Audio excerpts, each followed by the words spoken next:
কারখানার দূষণের জেরবার দুর্গাপুর ফরিদপুর ব্লকের লাউদোয়া গ্রাম পঞ্চায়েতের ঝাঁঝরা গ্রামসহ পার্শ্ববর্তী বেশ কয়েকটি গ্রাম।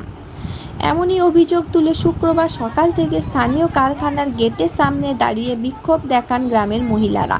তাদের দাবি, ওই কারখানার জন্যই গ্রামের দিনকে দিন দূষণ বাড়ছে। 1 বছর আগে বৃহত্তর আন্দোলন হয়েছিল দূষণের কারণে। এই দূষণ নিয়েই সেই সময় কারখানা কর্তৃপক্ষ, দূষণ নিয়ন্ত্রণ দপ্তর, লাউদোয়া থানার পুলিশও সঙ্গে ছিল। ত্রিপাক্ষিক বৈঠকে ঠিক হয়েছিল গ্রামের দূষণ নিয়ন্ত্রণের ব্যবস্থা নেওয়া হবে। কিন্তু দীর্ঘ 1 বছর পার হয়ে যাওয়ার পরও পরিবেশ দূষণ নিয়ন্ত্রণ হয়নি এবং বেড়েছে দূষণের মাত্রা, এমনই অভিযোগ গ্রামবাসীদের। অসুবিধা বলতে এরা এমনভাবে কালি ছাড়ছে যে বাচ্চাদের, বয়স্কদের সবারই বাড়িতে অসুবিধা হচ্ছে। খাবারের মধ্যে একটু খাবার যদি ঢাকা রাখা হচ্ছে বা জলটা কোনো কিছু ঢাকা না দিয়ে রাখা হচ্ছে, সেই জলের মধ্যে এমন একটা কালির আস্তরণ পড়ছে যে ওটা মানুষের শরীরেও তো যাচ্ছে, নাকেও তো যাচ্ছে। তাহলে এইভাবে কি বাঁচা যায় বলুন?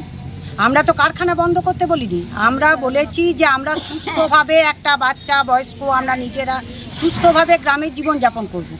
এইভাবে তো চলতে পারে না। রাতে কালি ছাড়তো, এখন তো সারা দিন কালি ছাড়ে। বছর যে একটা বিরাট প্রতিবাদ হলো, সেখানে 45 দিন আমরা টাইম দিলাম, ওরা কোনো কিছু করেনি। তাহলে এইভাবে চলবে না। নির্বাচনের আগে আমাদের একটা প্রতিশ্রুতি দিতে হবে। আমরা কারখানা বন্ধ করার আমাদের কোনো ইচ্ছাই নাই, আমাদের কালি বন্ধ করতে হবে, নইলে প্রতিবাদ চলতে থাকবে। এই প্রতিবাদ চলতে থাকবে। আমরা কারখানার গেটে বন্ধ করে দেবো, কারখানার গেটে লোক ঢুকতে দেবো না, বেরোতে দেবো না। এই প্রতিবাদ চলতে থাকবে। এই যে হচ্ছে এদিকে কালি তো আরো কি, আমরা যে জামা কাপড় কাচ্ছি, আমরা যে বাসন ধুচ্ছি, সঙ্গে সঙ্গে সেই জিনিসের রং আলাদা হয়ে যাচ্ছে। এইভাবে কি হয় বলুন? আপনার নাম? আমার নাম নীলা চক্রবর্তী। সেই অভিযোগে শুক্রবার সকাল থেকে ঝাঁঝরা গ্রামের নিকটে অবস্থিত একটি বেসরকারি কারখানার গেটের সামনে বিক্ষোভে সামিল হন গ্রামের মহিলারা। পাশাপাশি আন্দোলন করলে শাসক দলের পক্ষ থেকে হুমকি দেওয়া হয়, কারখানার কাছ থেকে বহিষ্কার করা হবে, এমনই গুরুতর অভিযোগ জানান তাপস চক্রবর্তী। যেহেতু মানুষের রুজি রোজগারের ব্যাপার আছে, আমরা কখনোই চাই না যে কারোর চাকরি চলে যাক এবং কারখানা বন্ধ হোক। কিন্তু থানাতে গিয়ে 45 দিন সময় ছিল যে আমরা বিদেশ থেকে পলিউশন মেশিন নিয়ে আসবো, মেশিন বসাবো। কিন্তু গত 1 বছর যাবৎ কোনো মেশিন বসে নাই। কালির পরিমাণ প্রচুর বেড়ে গেছে, যা ছিল তার থেকে অনেক বেড়ে গেছে।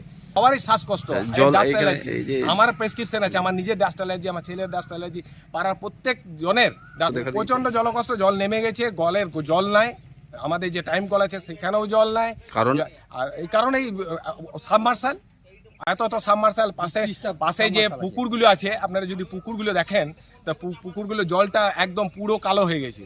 সেই জল আর ব্যবহারের যোগ্য না, জলের উপরটা কালো। মাঠগুলো, সমস্ত মাঠে জমি চাষগুলো, গাছ, আমাদের ঘরে গাছপালা যেগুলো আছে সেগুলো গাছপালার রংটা একদম সবুজ থেকে কালো হয়ে গেছে। আমাদের এটা হচ্ছে বাঁচার লড়াই। আমাদের বাঁচার জন্য আমাদের এমন এক জায়গায় পৌঁছে গেছি যে আমাদের দেয়ালে পিঠ থেকে গেছে। আমাদের কোনো চাহিদা নাই, আমাদের একটি চাহিদা বিশুদ্ধ বায়ু চাই আর আমরা ভালোভাবে বাঁচতে চাই। আমরা স্যার প্রকল্পে কাজ করবে, গ্রামের কাজ করবে, উন্নয়নের কাজ করবে।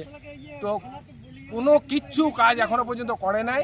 কি জানি কোথা থেকে কি হচ্ছে, পার্টির ব্যাপার হচ্ছে। আমাদের কালকে বহু মেয়েরা আসার কথা ছিল, কিন্তু ঘরে ঘরে থ্রেট দিয়েছে পার্টির নেতারা, এবং থ্রেট দিয়েছে এই বলে থ্রেট দিয়েছে যে গেলে কারোর ছেলের চাকরি চলে যাবে, কারোর এই সমস্যা করবে, কারোর এই সমস্যা করবে।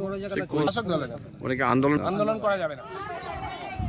যদিও এই অভিযোগ বিষয়ে ফোনে তৃণমূল নেতা কল্যাণ মণ্ডলের সঙ্গে যোগাযোগ করা হলে তিনি বলেন, তাদের বিরুদ্ধে তোলা এই অভিযোগ সম্পূর্ণ মিথ্যা। তারাও চান গ্রামের দূষণ নিয়ন্ত্রণ হোক। তিনি জানান, তারা সবসময় গ্রামবাসীদের পাশে আছেন এবং আগামী দিনেও থাকবেন। কারখানা কর্তৃপক্ষ গ্রামবাসীদের কাছে লিখিত আকারে 3 দিনের সময় চাওয়ার পর বিক্ষোভ উঠে যায়।